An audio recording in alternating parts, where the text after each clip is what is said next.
কিভাবে বুঝবে যাকে তুমি ভালোবাসো সেই মানুষটিও তোমাকে ভালোবাসে কিনা? যদি কেউ তোমাকে ভালোবাসে তাহলে তার আচার ব্যবহারে বোঝা যাবে যে সেই মানুষটা তোমাকে সত্যি ভালোবাসে নাকি তোমার সাথে চিট করছে। আজকের এই ভিডিওতে আমি এমন কিছু পয়েন্ট নিয়ে আলোচনা করব যেগুলো জানলে তুমি সহজেই বুঝতে পারবে তোমার ভালোবাসার মানুষটিও তোমাকে সত্যি ভালোবাসে কিনা। 1. মনোযোগ। যখন কেউ তোমাকে ভালোবাসবে তখন সে তোমাকে গুরুত্ব দেবে। আমরা যে জিনিসটাকে ভালোবাসি আমরা সেই জিনিসগুলোকে গুরুত্ব দিই। 2. যত্ন।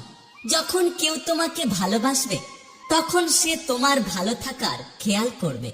সে সবসময় তোমার মঙ্গল চাইবে এবং তুমি যাতে সবসময় ভালো থাকো তাই সবসময় তোমার প্রতি যত্ন নেবে। 3.